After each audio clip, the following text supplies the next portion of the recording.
Today I'm going to show you guys how to create this look using this Wet n Wild palette called Silent Treatment. I love these palettes because they're so easy to use, they're nice and small, they're really inexpensive.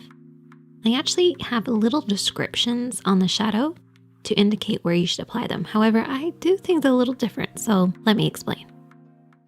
So I'm going to start off with the blending brush, and we are going to take the shade, which is a transition shade. So I often refer to a transition shade as the mid-tone. It's basically creating a transition between your other shadows. That's why I call it a mid-tone, because it's like a middle tone, so it's somewhere in between everything that you're applying. So this is a beautiful sort of mauve-y, almost like a blushy kind of tone. I really like it with this look. And transition shades typically go in the crease area. So the crease area is where the lid creases into the eye shape, but it actually refers to anything above this point, but stopping underneath the brow. And you want it to be nice and soft and blended. That's why you use a blending brush. We're then going to take the shade, which is for the eyelid, and we're going to use a smaller brush. And the reason we're using a smaller one is we want to intensify this. So we're going to apply this all over the lid area. So this is basically going to go from the lash line up towards the transition shade or the mid-tone in the crease. So apply this evenly across the lid, matching up to where the mid-tone starts. Don't go beyond that point. Keep this to the lid, but just get to the very edge where the mid-tone or transition shade starts.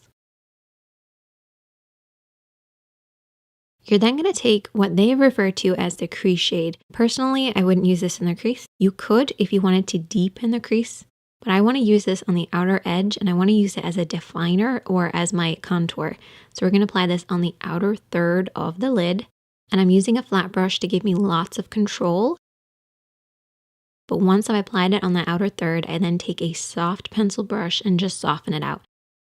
This is actually the same brush that we use to apply the lid shade. That way you bring everything in together. Then we're going to take that crease shade again, and this time we're going to apply this underneath the eye. So I'm going to use that flat brush again and apply this underneath on the outer third. And with that pencil brush that we used before, we're going to soften this out. Really important to keep everything nice and soft and blended.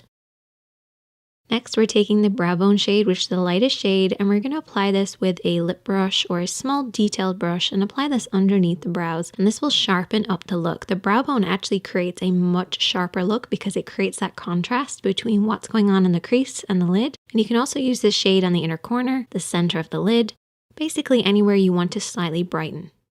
And then all you have to do is apply maybe a little bit of liner, lashes, lots of mascara, and you're good to go. I love the cool tones in this palette. It's really easy to use. I hope you guys enjoyed this, and if you have any other palettes you'd like me to try, as always, I am open for suggestions, so definitely leave a comment. Make sure to check out the other videos on the screen. Hit that subscribe button if you're new here, and don't forget to like.